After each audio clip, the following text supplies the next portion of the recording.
Assalamualaikum and a good day to my lecturer. My name is Siti Natira binti Muhammad Ramli. Today, I would like to present my topic entitled Learning Theories, Cognitive Behaviorist and Humanistic Approach. In the presentations, I will explain the three learning theories, discuss their classroom applications, analyze their strengths and limitations, compare the approach, and finally conclude with the importance of using these theories in a teaching. Let's begin. First, let us understand what learning theories are. Learning theories explain how students learn and how teachers can improve teachings and learning process. They help teachers understand students' learning needs and choose suitable teaching strategies. There are the three main learning theories that I will discuss today, which is cognitive approach, behaviorist approach, and humanistic approach. Each theory has different ideas, but all of them aim to improve student learning experience. Now, let's move the first approach, which is cognitive approach. This approach focuses on how students think, understand, remember, and process information. It believes that learning happens when students actively new information and connect it with their previous knowledge. The two major theories are Jean Piaget and Jerome Bruner. Piaget believed that children's thinking develops through different stages as they grow. Bruner introduced discovery learning, where students learn by exploring, asking questions, and solving problems on their own. Overall, the cognitive approach encourages critical thinking, creativity, and independent learning. Now, let's look how this approach is applied in the classroom. For example, during the mathematics lessons, the teacher asks higher order thinking skill or hard questions and give students problem solving activities. Students work together in group, discuss different ideas, explain their answer, and connect new knowledge with that already know. The main strength of this approach is that develops students' critical thinking and problem solving skill. However, one limitation is that students need more time to understand difficult concepts because they must think deeply before finding the correct answer. The second learning theory is the behaviorist approach. This approach focuses on the observable behaviors. It is believed that learning happens when behavior changes through enforcement, rewards, and repeated practice. The major theories are B.F. Skinner's, Ivan Pavlov, and John Watson's. Skinner introduced operant conditions, where positive behaviors is encouraged through rewards. Pavlov developed classical conditionings, while Watson believed that behaviors are influenced by the environments. The approach is widely used in the classroom management because it helps students develop positive behavior. For example, during an English lesson, the teacher gives praise stickers and reward points when students answer questions correctly and complete their work. As a result, students become more motivated to participate and follow classroom rules.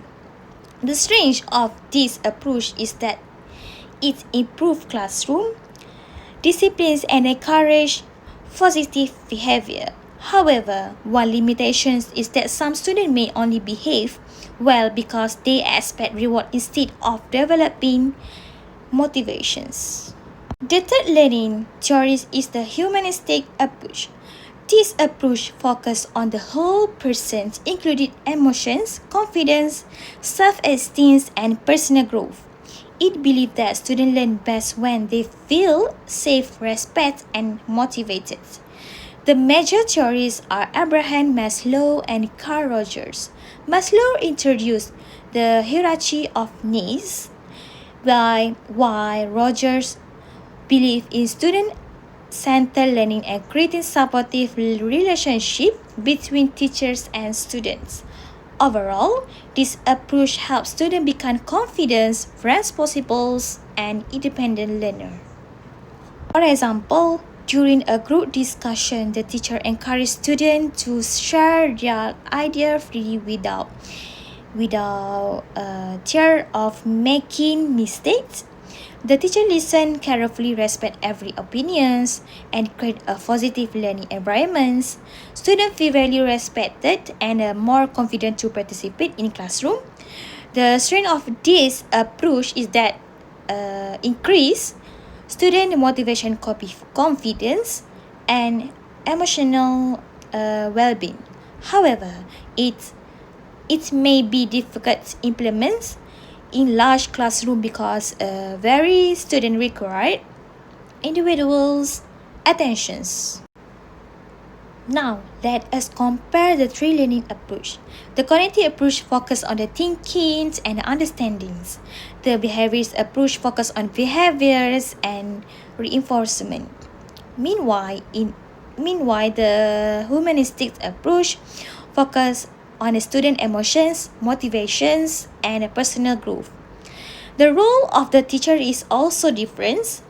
In the cognitive approach, the teacher acts as a facilitators. The behaviors approach, the teacher as a controllers. In the humanistic approach, the teacher acts as supporters and motivators. Although these approaches are different, they are contribute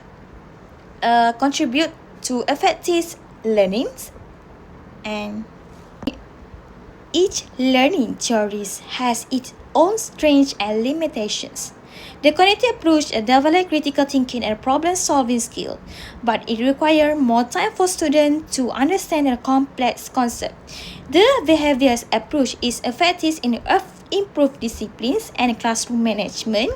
The humanistic approach builds student confidence, motivations, and emotion well-being, but it can be difficult to apply in large classroom because every student needs individual support.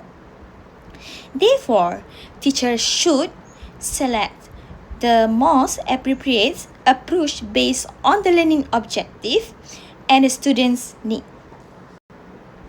In conclusions, the cognitive, behaviorist, and humanistic approach are all important learning theories in education. Each approach has its own strengths and limitations, and each contributes to student learning in different ways. The cognitive approach develops thinking skill, and the behaviorist approach shapes positive behaviors, and the humanistic approach support emotional and personal growth. As a future teachers, I believe that combining these three approaches will create a more engaging, meaningful, and effective learning environment for all students. Thank you for your attention. I hope you enjoy my presentation.